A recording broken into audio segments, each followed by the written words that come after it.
Hello नमस्कार, मैं doctor Aradhana, fertility specialist in Delhi and NCR. The topic that we are talking today is endometriosis. Endometriosis क्या है, endometriosis क्यों हो जाता है और एंडोमेट्रियोसिस कुछ ही लोगों को क्यों होता है.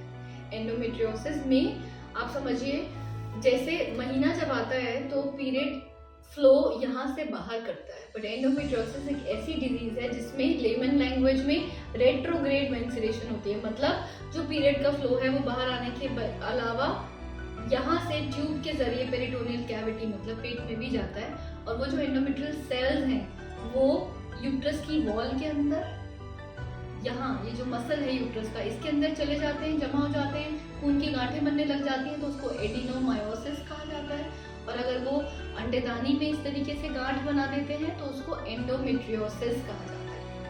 अब एंडोमेट्रियोसिस के लक्षण क्या हैं? एंडोमेट्रियोसिस में आमतौर पर पेशेंट को पीरियड के दौरान बहुत ज़्यादा पेन होने लग जाता है. पेन तो ऑलमोस्ट 80% लोगों को होता है, बट एंडोमेट्रियोसिस का पेन सिवियर होता है और उसकी सिवियरिटी समय के साथ बढ़ती जाती है. पेन कभी कभी मेंसेस से पहले ही स्टार्ट हो जाता है, मेंसेस के बाद तक भी कंटिन्यू रहता है. पेन के अलावा बहुत ज़्यादा ब्लोटिंग, पेट फूला फूला लगना, पॉटी करते हुए पेन होना, संबंध रखते वक्त सिवियर अंदर को पेन होना, ये सब उसके पेन वाले लक्षण हैं. उसके अलावा एंडोमेट्रियोसिस में बच्चा होने में प्रॉब्लम हो रही है, इनफर्टिलिटी. ओके, एंड एंडोमेट्रियोसिस में जो मैं अपनी तरफ से एक वर्ड ऑफ कॉशन आपको बोलूँगी, ट्रीटमेंट क्या है. ट्रीटमेंट में एंडोमेट्रियोसिस के ग्रेड होते हैं, mild, moderate, severe, minimal, mild, moderate, severe. Minimal या माइल्ड डिजीज है तो आपको हो सकता है पेन भी ना हो, थोड़ा बहुत पेन हो, अल्ट्रासाउंड पे पता लगे कि छोटी सी गांठ है.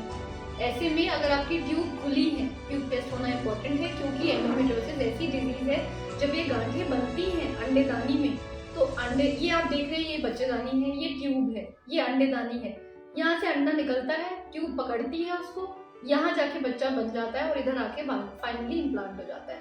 बट एंडोमेट्रियोसिस में ये जो अनाटमी है, ये जो पोजीशन है ट्यूब ओवरी की, ये सब डिस्टर्ब हो जाती है, अंदर बहुत चिपकावट हो जाती है. ये जो ट्यूब ऐसे है, ये ऐसे ना रहकर पीछे को चिपक जाएगी, वहीं पर ओवरी भी चिपक जाएगी, आंतों के साथ ये सब चिपक जाएगा. तो ये जो अनाटमी है कि अंडा ट्यूब में जाना है, वो अनाटमी डिस्टर्ब हो जाएगी तो नेचुरली बच्चा नहीं हो पाएगा. सो मिनिमल माइल्ड डिजीज, अगर ट्यूब ओपन है तो या तो नेचुरली संबंध रख के प्रेगनेंसी हो जाएगी या फिर IUI या सिंपल प्रोसीजर से प्रेगनेंसी हो जाएगी. Moderate to severe disease, usually इनके साथ ट्यूब्स बंद होती हैं, ब्लॉक्ड होती हैं, सूजी होती हैं, आपका एग रिजर्व या AMH कम होने लग जाता है. और उसके अलावा भी अगर ट्यूब खुली भी है बट वो पीछे से आपकी चिपकी हुई है तो अनाटमी तो डिस्टॉर्टेड है, नेचुरली नहीं होगा. तो ऐसे में IVF, टेस्ट ट्यूब बेबी से आपके प्रेगनेंसी के चांसेस बहुत एक्सेलेंट हैं. अब एक वर्ड ऑफ कॉशन, सर्जरी का रोल एंडोमेट्रियोसिस में बहुत स्पेसिफिक है, स्पेशली इन अ पेशेंट जिसको बच्चा नहीं हो रहा है. कई बार हम देखते हैं कि सर्जरी की वजह से, जितना भी कोई अच्छा सर्जन हो, जब अंडेदानी में से गांठ निकाली जाती है तो कुछ नॉर्मल ओवेरियन टिश्यू को भी डैमेज होता है, और उसके अलावा उस डैमेज होने से एंडोमेट्रियोसिस से जो AMH कम हो रहा है वो तो है, सर्जरी के बाद आपका एग रिजर्व AMH और कम हो जाता है. सो IVF में हमारा एम है हम आपको खुद का बच्चा दें, आपके अंडों से बच्चा, आपके अंडे और आपके हस्बैंड का स्पर्म. बट कभी कभार अननेसेसरी सर्जरी के बाद जब AMH बहुत कम हो जाता है तो फिर आपके अंडों से बच्चा मिलना IVF के थ्रू भी बहुत मुश्किल हो जाता है. सर्जरी का इंडिकेशन IVF में तभी है अगर आपको सिवियर पेन है या डॉक्टर को शंका है कैंसर होने की, या लगता है कि IVF के दौरान अंडों का एक्सेस ही नहीं हो पाएगा उस गांठ की वजह से. पर्सनली हम इतने IVF करते हैं, हमने आज तक ये एक्सपीरियंस नहीं करा कि सिर्फ एक्सेस के लिए हम सर्जरी करें. एग रिजर्व को कम करना बिल्कुल भी गुड चॉइस नहीं है. अगर आपको सिवियर पेन है कि आपकी नॉर्मल दिनचर्या खराब हो रही है और आपका मेनली फर्टिलिटी इशू नहीं है, surgery is a very good option, it should be done. But if fertility is a concern then please consider meeting your fertility specialist before undergoing a surgery.